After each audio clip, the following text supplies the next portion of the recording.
Hello and welcome to day 3 of our 14-day road trip across America's amusement parks. In this episode, it's our first time visiting Six Flags Darien Lake, so I'll give my first reactions to how we found this Six Flags park.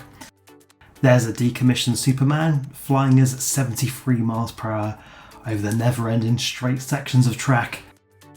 We'll encounter a charming collection of weird flat rides. I'll discuss how to get around some locker faff.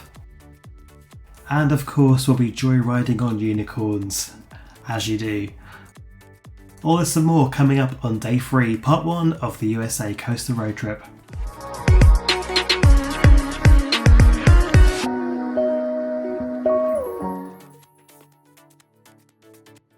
Hey, this is Stu for Out and Back Travel. I make videos like this one in the hopes it can inspire your own theme park adventures.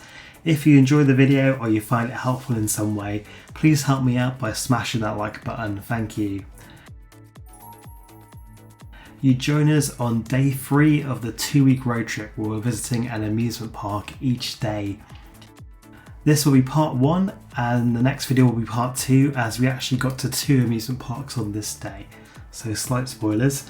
We started the trip in Boston and have already made stops at Six Flags New England and Six Flags Great Escape.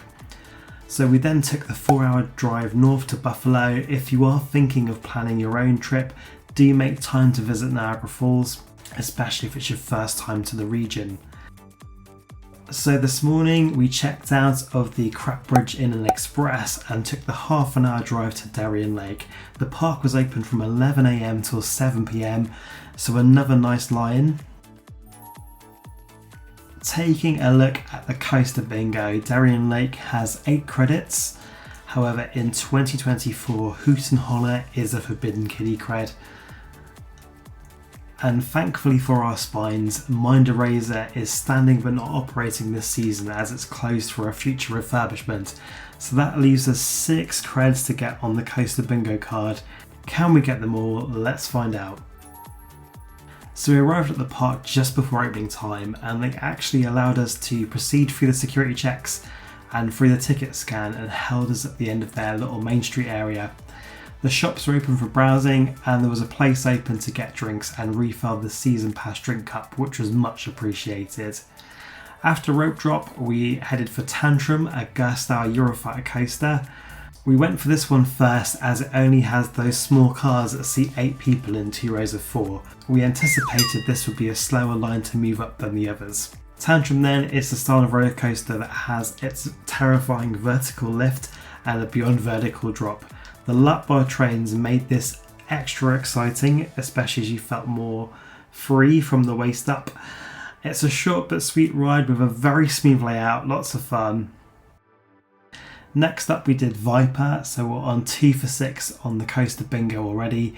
This is the park's classic style Arrow multi-leaping coaster, 120 foot tall with 5 upside down inversions, including a lesser spotted Batwing.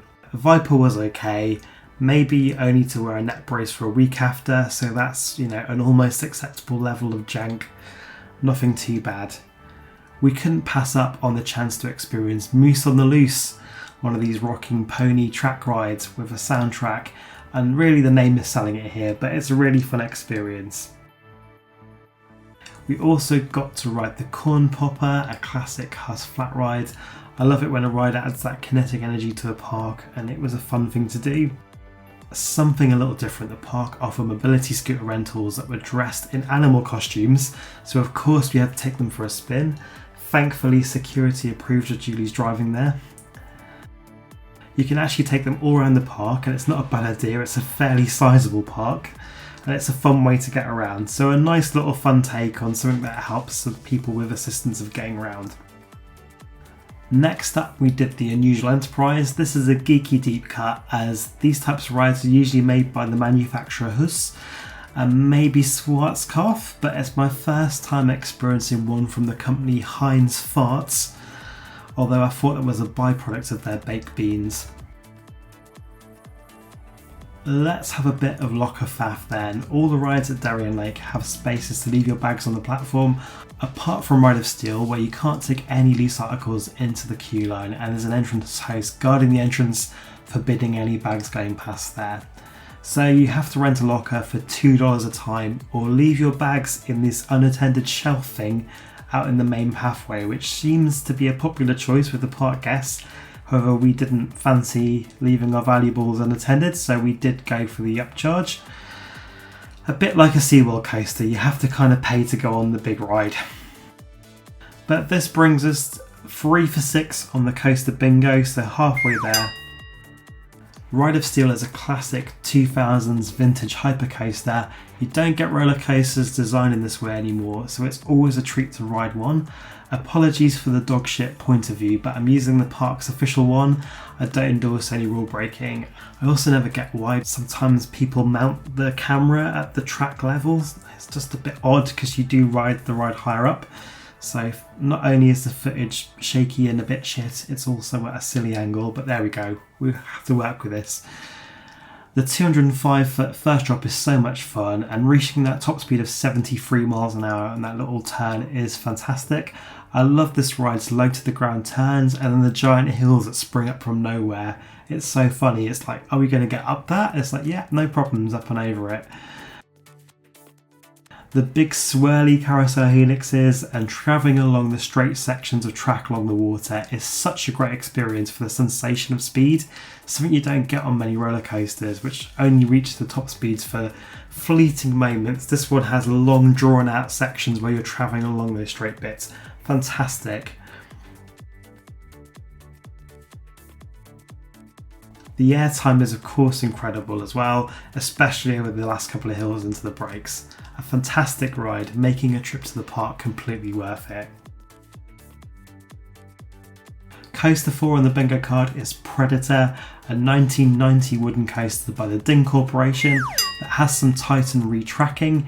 It's quite funny as you go from the shake, rattle and roll of a wooden coaster of this vintage to glass smooth floaty airtime in the new parts. It's such a great advert for this style of retracking, and it shows what you can do to make an uncomfortable wooden coaster actually rideable while still allowing some of the wooden character to come through. We're starting to get to the dregs of completing the coaster bingo card, so credit 5 for 6 is the Boomerang.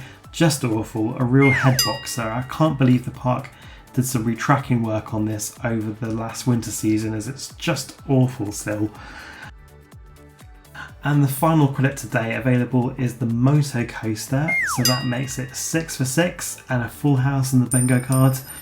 It's my first time on a Zamperla version of the motorbike coaster.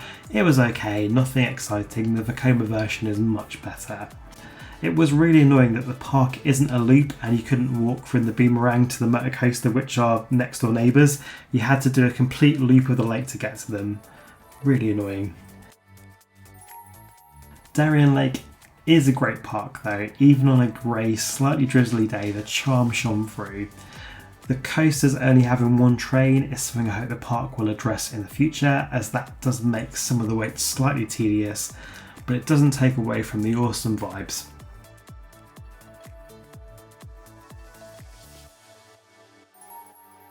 After just 3 hours and 15 minutes, we completed the park, leaving at 2:15 in the afternoon.